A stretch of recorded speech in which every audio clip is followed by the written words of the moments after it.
एक बार फिर से मिडिल ईस्ट में धमाकों की आवाज सुनाई दी। युद्ध से जुड़ी हुई है और इस बार यह धमाका हुआ है सीरिया की राजधानी दमिश्क में। दमिश्क में इजरायली सेना के मिसाइल अटैक हुए और उसके बाद सीरिया का आसमान धुएं के गुबार से भर गया। इस पर तैयार एक रिपोर्ट आपको देखनी चाहिए।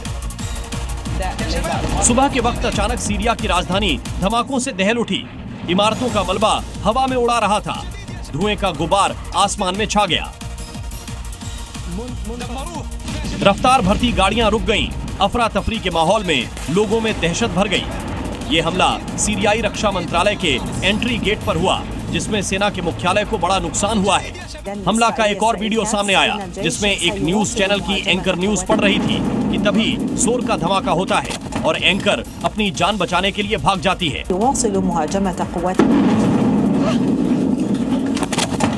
धमाका कितना बड़ा था, इस बात से अंदाजा लगा सकते हैं कि स्टूडियो तक हिलने लगता है। बता दें कि दक्षिणी शहर सुबेदा में सेना और दरोज सशस्त्र समूहों के बीच संघर्ष विराम टूट गया है, जिसके बाद इजरायली सेना पर सिलसिलेवार हमले किए गए। इजरायल ने कहा कि वह दरोज की रक्षा के लिए ऐसा कर रहा है। इजरायल ने सीरिया पर किया बड़ा हमला। राजधानी दमिश्क में रक्षा मंत्रालय और आर्मी हेडक्वार्टर को किया तबाह। हमले के बाद नेतन्याहू की धमकी, गोलान हाइट्स पर हमला बंद करे सीरिया। अमरनाथ यात्रा के रूट में बालटाल से पास हुआ मड स्टाइल रेल पटरी इलाके में हुआ भूस्खलन। एक महिला की मौत हुई, 10 से ज्यादा तीर्थयात्री जख्मी हैं। खराब मौसम की वजह से आज अमरनाथ यात्रा स्थगित की गई। यूपी के हरदोई में टला बड़ा हादसा। कीर्ति बाल कृष्ण अस्पताल में लगी आग। बच्चों को कपड़ों से बांधकर नीचे उतारा। मौके पर सीएमओ समेत वरिष्ठ अधिकारी पहुंचे। प्रशासन ने अस्पताल को सील किया। उत्तराखंड के नैनीताल में जमीन दरकने में दहशत में लोग आए हुए हैं। कुपी गांव में घरों के अंदर आई दरारें। अब तक 100 नाली से ज्यादा जमीन दरकी है। आधा दर्जन से ज्यादा परिवारों ने डर के मारे गांव छोड़ दिया। राहुल गांधी और हेमंता बिस्वा शर्मा में तेज हुई जुबानी जंग। राहुल ने कहा था, हेमंता खुद को समझते हैं राजा, जल्द जाएंगे जेल। हेमंता का पलटवार, कहा राहुल गांधी खुद जमानत पर बाहर है।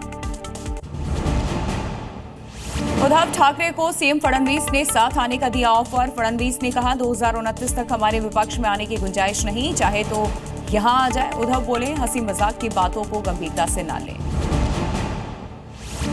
बिहार में खेमका और वकील मर्डर के बाद जागी पुलिस। अब सुपारी किलर का डेटा बैंक बनाएगी बिहार पुलिस। पेशेवर अपराधियों पर नजर रखने के लिए बनेगा सेल। सभी जिलों के पुलिस कप्तानों को दिए गए हैं निर्देश।